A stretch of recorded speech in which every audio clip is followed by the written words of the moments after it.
Preeti Tiwari. In this video, I am going to tell you a right approach to solve puzzles for SBI Clerk 2023 and for all banking exams. So stay tuned till the end of this video. Let's start the video.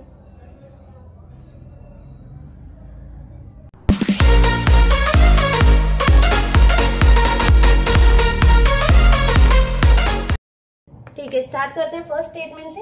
And Hindi medium वालों के लिए question मैंने screen पर लगा दिया, वहां से read कर लीजिए। ठीक है,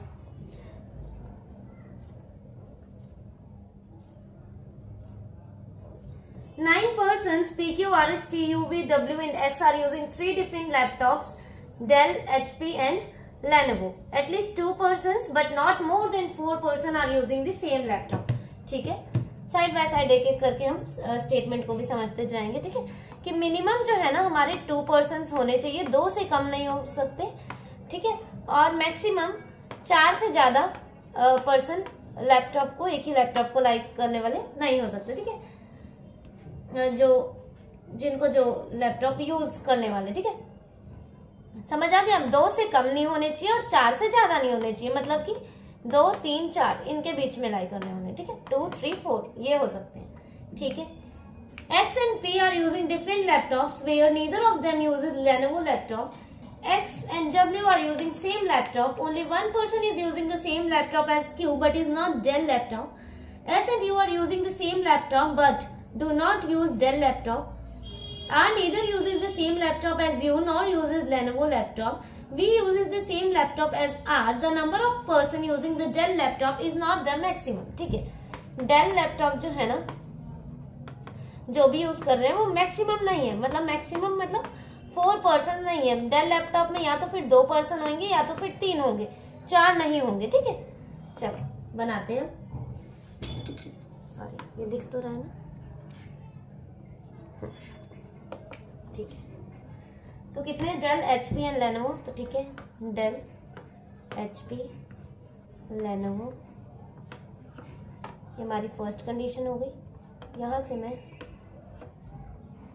ये सेकंड पॉसिबिलिटी है, डेल, एचपी एंड लेनोवो। ठीक है, चलो हम रफ कर देंगे। ठीक है, ये पॉसिबिलिटी नंबर 1, ये पॉसिबिलिटी नंबर हमारी 2।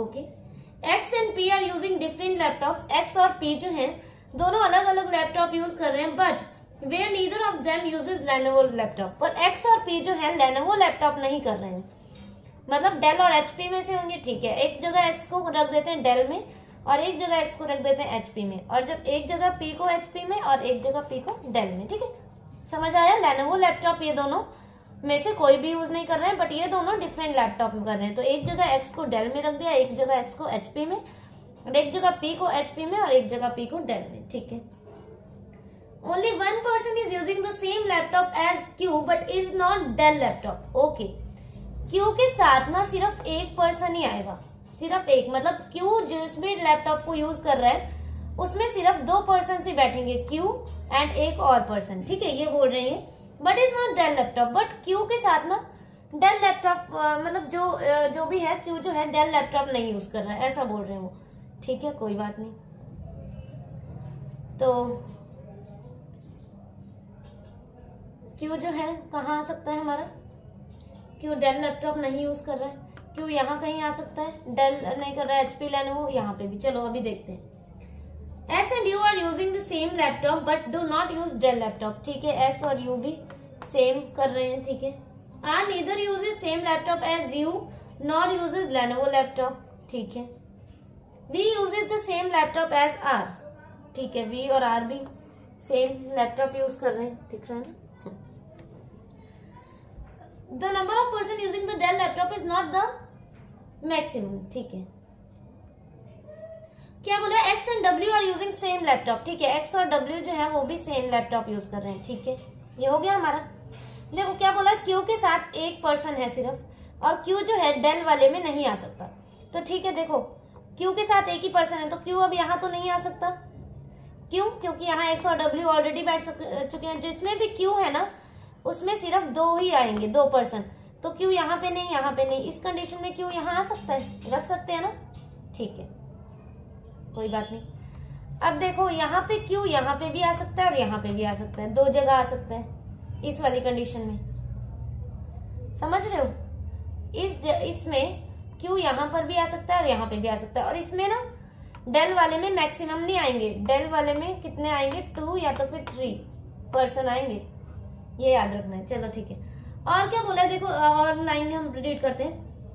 V and R, V uses the same laptop as R, ठीक है, V जो है सेम लैपटॉप यूज कर रहा है किसके, R का, ओके।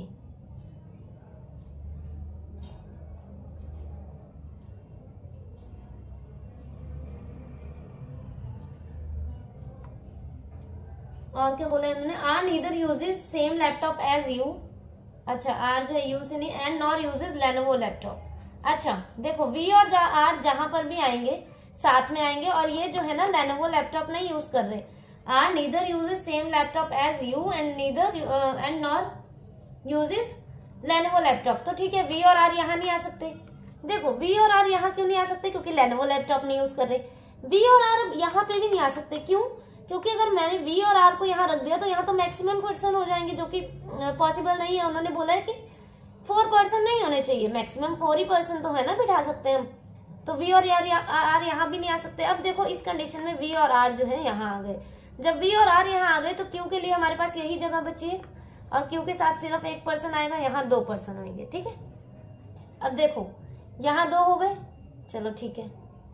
अब यहाँ पे भी सेम, V और R Lenovo में Q के साथ तो 1 ही पर्सन है, तो यहाँ पे तो 2 बिठा देते हैं पहले ही, चलो ठीक है।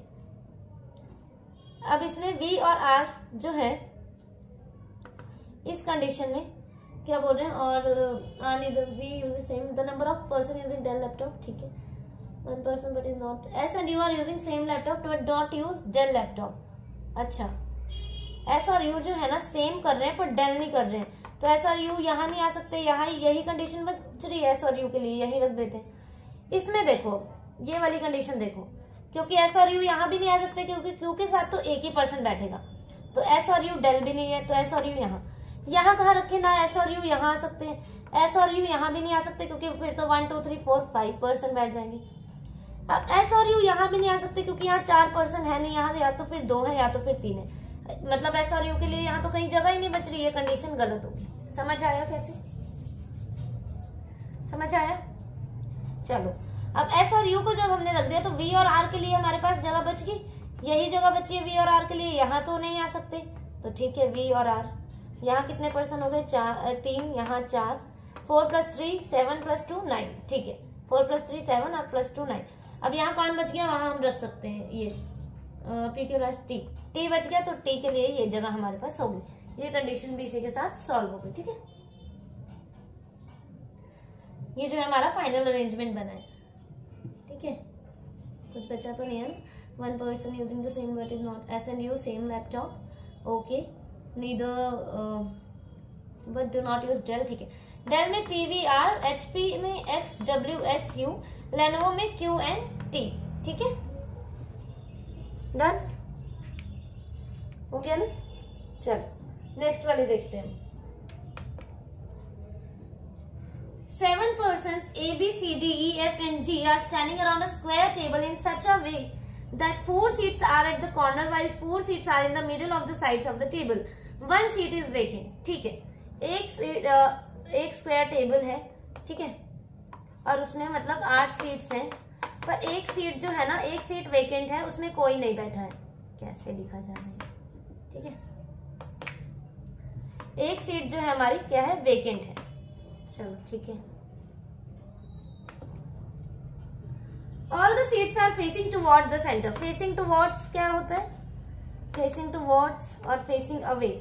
facing toward मतलब facing inside, ठीक है, और facing away मतलब, बहुत बच्चे इसमें कंफ्यूज हो जाते हैं, facing away मतलब outside, इसीलिए मैंने लिख दिया है, आप नोट कर सकते हैं अगर करना चाहें तो। वैसे towards मतलब inside और away मतलब outside, ठीक है। चलो ऐसे याद रख सकते हैं हम, फेसिंग अवे, अवे ए और ए ओ दोनों वॉवल्स हैं, तो ये आउटसाइड फेस, और जिसमें एक वॉवल है वो इनसाइड फेसिंग, ठीक है। चलो आगे। B stands second to left of G, who does not stand at the corner of the table. 3 persons stand between B and C. E stand to the immediate right of C. 2 persons stand between E and A, who stand opposite to D. The number of persons standing between D and A is 2 more than the number of persons standing between F and A when counted left of D and right of F respectively. Okay, देखो क्या कह रहे हैं वो। The number of persons sitting between D and A, D और A के बीच में जितने भी पर्सन हैं वो 2 कम is 2 more than, वो 2 ज्यादा हैं जितने भी पर्सन F और किसके बीच में है। The number of persons sitting D and A, ठीक है, जितने भी पर्सन F और A के बीच में। अगर F और A के बीच में 1 है तो D और A के बीच में 3 हो जाएंगे, इसमें +2 लगाना है, ठीक है। F और E के बीच में अगर A के बीच में 2 है तो 2 + 2 D और A के बीच में 4 हो जाएंगे। F और A के बीच में अगर 3 है तो D और A के बीच में कितने हो जाएंगे, 5 हो जाएंगे, ठीक है। +2 करना है D और A में। और अगर हमें ये दिया हो D और A और F और A निकालना है तो इसमें -2 हो जाएंगे, ठीक है। अगर इसमें 3 है तो 3 - 2 1। समझ आया। D और A के बीच में +2 लगाना है, F और A के बीच में -2 लगाना है। और इन्होंने ये भी बोला है when counted left of D and right of F, मतलब D के लेफ्ट से हमें काउंट करना है, ठीक है, और F के राइट से काउंट करना है। काउंट जब करना है ना तो D के लेफ्ट से और F के राइट से करना है, ये भी हमें ध्यान रखना है, ठीक है। आगे बाकी मैं समझाऊंगी तो आपको आ जाएगा, ठीक है। एक स्क्वायर टेबल है, बना देते हैं। चलो ये बन गया, ठीक बना है, फिर भी इसमें भी सुंदर सा बना लेते हैं, ऐसे ऐसे। चलो ठीक है, बिठा देते हैं। एक सीट वेकेंट भी है, ठीक है। 5 6 7 8, ठीक है। ये सारे जो है टुवर्ड्स फेसिंग है, कर देते हैं टुवर्ड्स फेसिंग। बाकी ना 6 to 7 पजल्स तो एक दिन में बनाया ही करो, ठीक है। चलो B stand second to left of G, who does not stand at the corner of the table, ठीक है। G जो है कॉर्नर में नहीं बैठा तो G को हम मिडल में बिठा देते हैं, आप कहीं पर भी बिठा सकते हो, ठीक है। तो G को यहाँ बिठा देते हैं, चलो ठीक है। B जो है stand second to left of G, ठीक है। B सेकंड टू लेफ्ट है तो B यहाँ आ गया। चलो 3 person stand between B and C, 3 person है B और C के बीच में। अब देखो ये भी आपको याद रखना है कि वेकेंट भी है एक सीट, ठीक है। Vacant seat is also there, ठीक है। चलो तो 3 पर्सन है किसके बीच में, B और C के बीच में। तो 1 2 3, एक जगह तो हम C को यहाँ ले लेते हैं और एक जगह 1 2 3, ये देखो 1 2 3, चाहे यहाँ से काउंट करो चाहे यहाँ से, हर C यहाँ ही आएगा। अब देखो यहाँ पे क्या करते हैं, एक जगह 1 2 3 4, चार छोड़ देते हैं सीट्स, ठीक है। क्या पता इनमें से कोई वेकेंट हो। 1 2 3 4 सी, ओके। तो क्या करते हैं ना, एक जगह ऐसा करते हैं कि इसी साइड से देखते हैं 1 2 3 4, पर इस साइड से भी तो हो सकता है ना 1 2 3 4। एक जगह से 4 सीट वो कर देते हैं हम, ठीक है। पर्सन 3 ही रहेंगे, क्या पता वेकेंट सीट इस साइड हो या तो फिर इस साइड हो। चलो एक एक करके करते हैं कंडीशंस, ठीक है। तो पहले इधर से देखते हैं 1 2 3 4, सी यहाँ पे आ सकता है। और अगर मैं यहाँ से देखूं, यहाँ से अगर कोई वेकेंट सीट हो तो 1 2 3 4, सी यहाँ पे आ सकता है। इन दोनों जगह पर सी आ सकता है। अभी इसे हम मोड पे रखते हैं, ठीक है। आगे क्या है, E stand immediate right of C, तो ठीक है ई यहाँ आ जाएगा। इसके हिसाब से ई यहाँ आएगा और ई यहाँ आएगा। आगे और रीड करते हैं। 2 person stand between E and A who sits opposite to D, ठीक है। A जो है D के अपोजिट में है, तो देखो 2 छोड़ के A यहाँ नहीं आ सकता, 2 छोड़ के A यहाँ भी नहीं आ सकता इसमें। तो ये वाली कंडीशन देखो, ये तो यहाँ ही गलत होगी। 2 छोड़ के A ना यहाँ आ सकता है।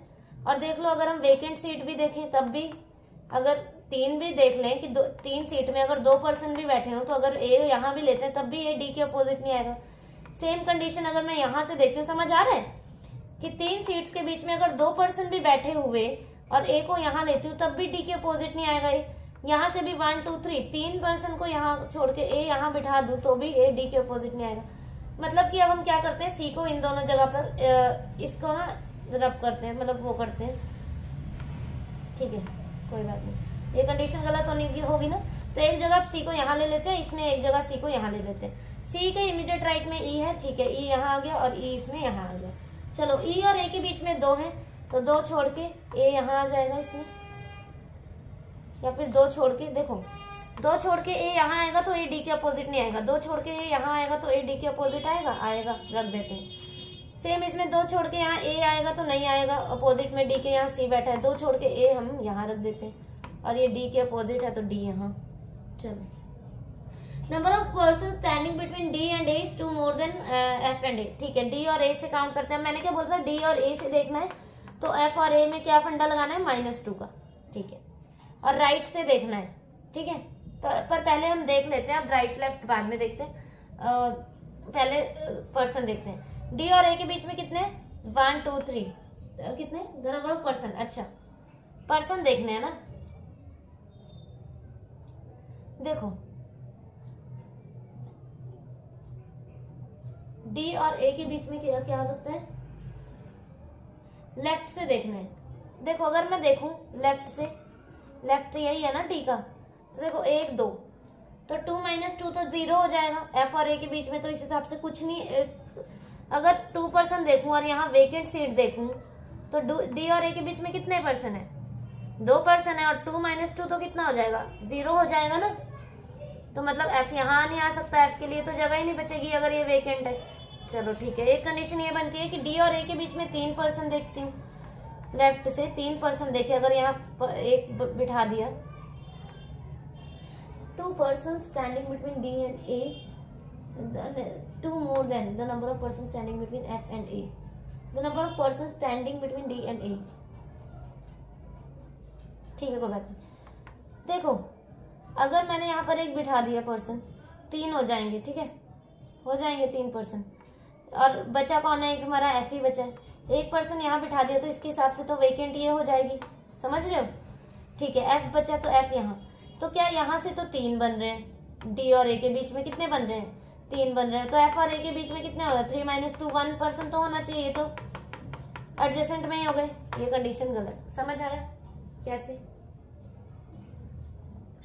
यहाँ अगर पर्सन ले लिया तो वेकेंट सीट भी तो है, एक वेकेंट तो यहाँ ही हुई ना। चलो अब एक कंडीशन ये बची है, डी के लेफ्ट से देखते हैं, 1 2 3, इसमें भी डी के लेफ्ट से डी और ए के बीच में 3 पर्सन है, तो एफ और ए के बीच में कितने होने चाहिए, 3 - 2 1 होने चाहिए, है ना, 1 पर्सन होने चाहिए, और एफ और ए के बीच में 1 पर्सन होने चाहिए, और एफ के राइट से देखना है, एंड राइट ऑफ एफ, तो एफ देखो कहाँ आ सकता है, एफ कहाँ आ सकता है, देखो एफ को अगर मैं यहाँ रखती हूँ तो एक पर्सन आ जाएगा यहाँ पे, देखो, तो इसके हिसाब से वेकेंट सीट क्या आएगी, वेकेंट ये आ जाएगी। एफ को यहाँ रखा तो देखो ध्यान से समझना, देखो एफ को यहाँ रखा तो एक कंडीशन फुलफिल हो रही है, पर देखो अगर मैं एफ को यहाँ रखती हूँ, 2 कंडीशन है इसमें, तो भी तो एक ही पर्सन है बीच में, यहाँ तो वेकेंट आ जाएगा ना, तो भी तो एक पर्सन ही है बीच में, एफ के राइट से ही तो देखा, एक पर्सन ही तो है एफ और ए के बीच में, डी और ए के बीच में 3 है, एफ और ए के बीच में 3 - 2 कितने पर्सन होने चाहिए, 1 पर्सन होना चाहिए, ठीक है। एफ को यहाँ रखती हूँ तब भी 1 पर्सन आ रहा है, एफ को यहाँ रखा तो ये तो वेकेंट सीट है, यहाँ तो कोई पर्सन बैठा ही नहीं, तब भी तो 1 ही पर्सन आ रहे हैं, समझ रहे हो। तो इसका मतलब क्या है, एफ वेकेंट यहाँ, या तो फिर एफ और वेकेंट यहाँ, ये कंडीशन जो है ऐसे बनी है हमारी, F vacant D E C G A B. करना कैसे है, अब अकॉर्डिंग टू क्वेश्चन हम अपने आप से मतलब ये पजल को डील कर लेंगे, ठीक है। अगर वो बोलेगा एफ जो है इमीडिएट लेफ्ट में है बी के, तो आप वेकेंट सीट इसे बना दोगे, अगर वो बोलेगा इमीडिएट राइट है एफ डी के, तो वेकेंट सीट इस साइड बना दोगे। समझ आ गया, आया समझ। चलो ठीक है, नेक्स्ट वाली देखते हैं। 8 coins of different metals, bronze, copper, gold, iron, silver, steel, nickel and tin are kept in 2 parallel rows such that 4 coins are kept in a row facing north and the rest of coins are kept in a row facing south. There is an equal distance between adjacent coins of the same row and both rows are facing each other. ठीक है। tin coin is kept adjacent to iron coin and is kept opposite to the bronze coin. Iron coin is kept adjacent to the coin which is opposite to the steel coin. Coins made up of nickel and tin are not kept in the same row. Only 2 coins are kept between steel coin and copper coin which is kept in a row facing the north. Gold coin sit to the right of silver coin. Only 1 coin is kept between the iron and silver coin. ठीक है, देखो 8 हैं, 8 coins हैं और 2 parallel रोज में बैठे हैं ऐसे ऐसे करके, और एक रॉ जो है नॉर्थ है और सेकंड वाली रॉ जो है वो साउथ है। ठीक है, चलो बनाते हैं।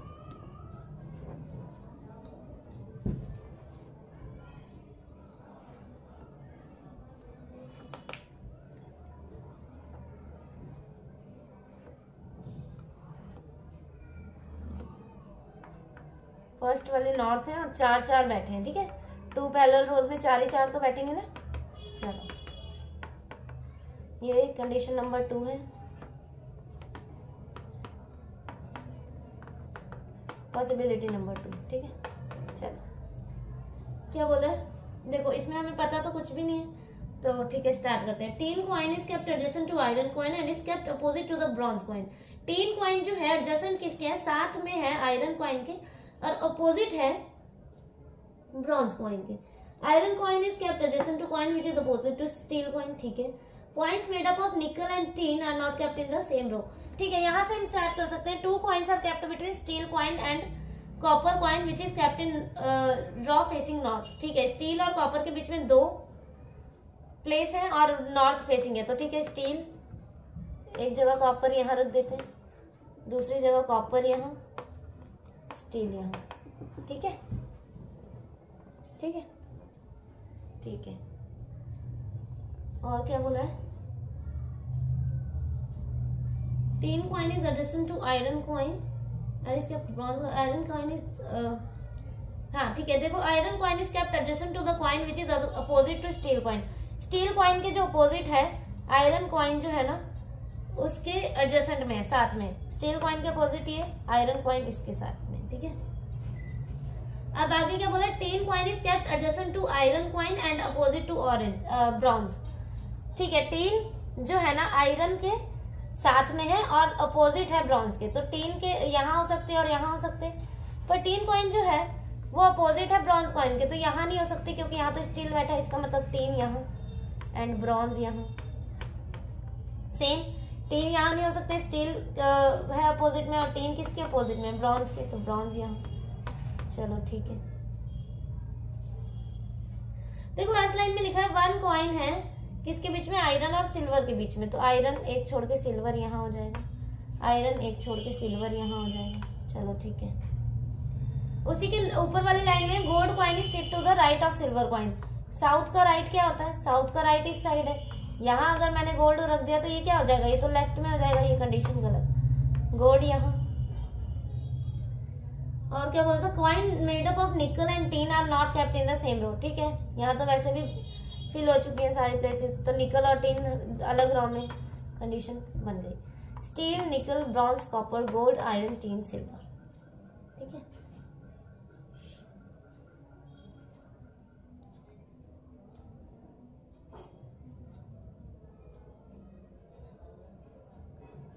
ठीक है, नेक्स्ट वाली देखिए। 8 boats A, B, C, P, Q, R, S and Z are arranged around the border of a circular pond. 4 boats are facing the center of the pond while the rest are facing away from the center. ठीक है, 4 जो है inside facing है और 4 है outside. ठीक है,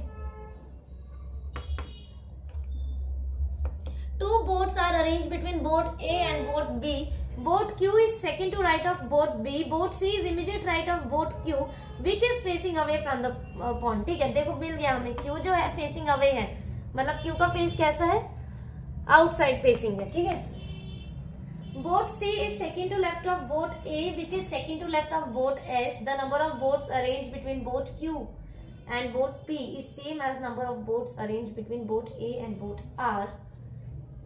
Q और P के बीच में जितनी बोट्स हैं उतनी ही बोट्स ए और आर के बीच में, क्यू और पी के बीच में 1 है तो ए और आर के बीच में भी 1 होगी, क्यू और पी के बीच में 2 है तो ए और आर के बीच में भी 2 होगी, क्यू और पी के बीच में 3 है ए और आर के बीच में भी 3 बोट्स होंगे, ठीक है। जितना डिफरेंस इनके बीच में है उतना ही डिफरेंस इनके बीच में है, ठीक है।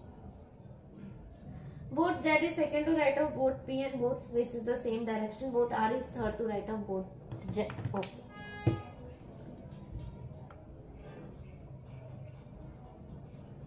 वाह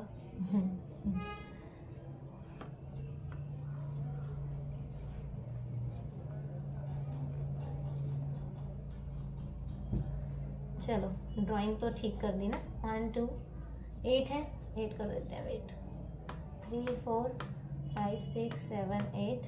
अब देखो हमें इनके सिर्फ ये पता है कि 4 लोग जो है इनसाइड फेस है और 4 जो है आउटसाइड है, ठीक है। तो अभी हम इनके फेसेस नहीं बनाएंगे। देखो हमें फेस किसका पता था, क्यू का। Boat C is immediate right of boat Q which is facing away from the bond, ठीक है। तो अवे है तो अवे कर दिया क्यू, यहाँ पे भी क्यू, कहीं पर भी रख सकते हो आप, ठीक है। बट डायरेक्शंस को फॉलो करना जैसा जैसा बोल रहे हैं। C is immediate right of boat Q, तो सी, ठीक है, सी यहाँ आ गया हमारा। Okay, C is second to left of boat A. अब देखो एक छोड़ के ए यहाँ भी आ सकता है, एक छोड़ के ए यहाँ भी आ सकता है, रख देते हैं। सेकेंड टू लेफ्ट है बोट ए के, तो इसकी डायरेक्शन कैसी होगी, अंदर को, तभी सेकेंड टू लेफ्ट है ए की।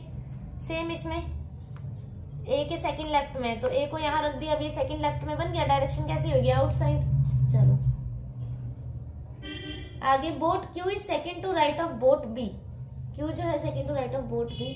और देखो ये भी है, 2 boats are arrange between boat A and boat B, तो 2 छोड़ के बी यहाँ नहीं आ सकता, 2 छोड़ के बी यहाँ आ गया। सेम 2 छोड़ के बी यहाँ, या तो फिर 2 छोड़ के बी यहाँ। अब देखो बी यहाँ नहीं रख सकते, क्योंकि बोट क्यू जो है सेकंड टू राइट है बोट बी के, तो ये क्या सेकंड राइट में हो पाएगी, नहीं। तो 2 छोड़ के बी यहाँ हो गया, और बोट क्यू जो है सेकंड राइट है बोट बी के, तो इसकी डायरेक्शन कैसी बना ली, ऐसे। सेम इसमें कैसे बनेगी, आउटसाइड, तभी ये सेकंड टू राइट होगा। चलो आगे, boat C second to left of boat A which is second to left of boat S. A जो है सेकंड टू लेफ्ट है बोट एस के, तो एक छोड़ के यहाँ नहीं आ सकता, एस, एक छोड़ के एस यहाँ आ गया। और सेकंड टू लेफ्ट है बोट एस के, तो डायरेक्शन कैसी होगी, इनसाइड। एक छोड़ के एस यहाँ नहीं आ सकता, एक छोड़ के एस यहाँ आ गया, डायरेक्शन कैसी होगी, आउटसाइड, तभी होगा। Number of boats arrange between boat Q and boat P is same as number of boats between A and R, ठीक है। Z is second to right of boat P.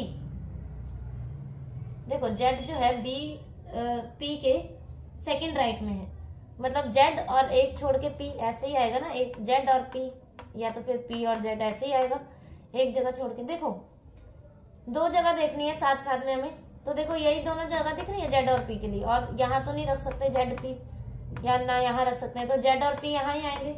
बचा कौन है, उसे सेट करते हैं, ए पी आर। तो देखो जेड और पी तो यहाँ आएंगे, आर को हम यहाँ सेट कर सकते हैं, कर लेते हैं। सेम इसमें जेड और पी यहाँ ही आएंगे, आर को सेट कर लेते हैं, कर लेते हैं। क्या बोला था अब कि Z is second to right of boat P, ठीक है। और ये भी था, boat R is third to right of boat Z. R जो है थर्ड टू राइट है जेड के, बोट के, तो 1 2 3 जेड तो यहाँ ही आएगा इसमें, और थर्ड टू राइट है, तो डायरेक्शन कैसी होगी, ऐसी होगी, तभी बनेगा। अब यहाँ पी आ जाएगा, पी जो है सेकंड राइट है जेड के, तो पी यहाँ आ जाएगा, आ जाएगा। देखते हैं आगे डायरेक्शन, देखते हैं, पहले इसे बनाते हैं। तो देखो आर क्या था, जेड के थर्ड राइट में था, तो जेड को अगर मैं यहाँ रखती हूँ, 2 कंडीशन है, या तो फिर यहाँ या तो फिर यहाँ। जेड को यहाँ रखती हूँ, इनसाइड फेसिंग करती हूँ, तो आर तो जेड के थर्ड राइट में हो जाएगा, पर क्या पी होगा, नहीं होगा ना। पी तो लेफ्ट में हो जाएगा, पर पी भी सेकंड राइट में चाहिए हमें, तो जेड यहाँ बनाना पड़ेगा हमें। और आर जो है थर्ड राइट है जेड के, तो जेड यहाँ आ जाएगा। सेम देखो पी यहाँ आ तो रहा है, पर ये सेकंड टू लेफ्ट हो गया, पर पी जो है सेकंड टू राइट है ना जेड के, and both face same direction, ये कंडीशन गलत होगी। और पी जो है सेकंड टू राइट है जेड के, and both face same direction, दोनों ने सेम डायरेक्शन फेस कर रखा है, पी और जेड ने, तो पी ने भी ऐसा ही कर रखा होगा, ठीक है।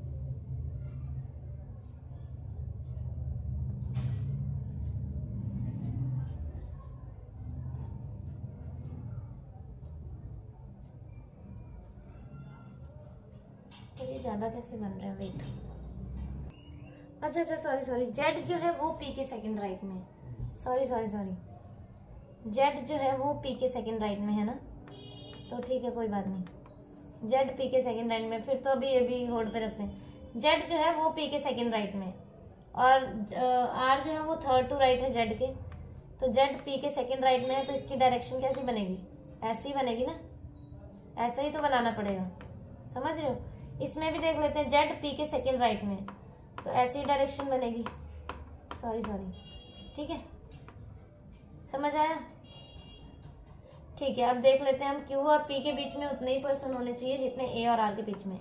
सॉरी, ये ना जेड सेकेंड टू राइट है, पी के सेकेंड राइट में, तो पी यहाँ ही तो आएगा ना, और पी का आउटसाइड हो गया फेस। ठीक है, अब देखो क्यू और पी के बीच में कितने पर्सन है? एक।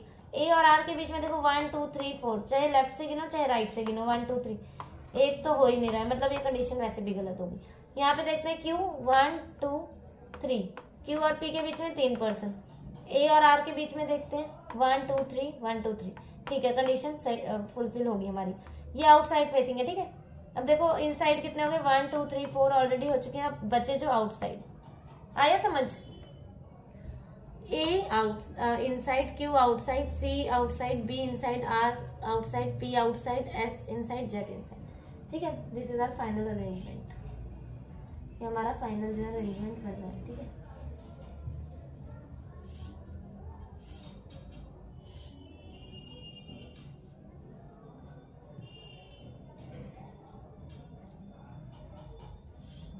Okay, if you have any doubts then you can join my Telegram channel. आप वहाँ पर पूछ सकते हैं, ठीक है।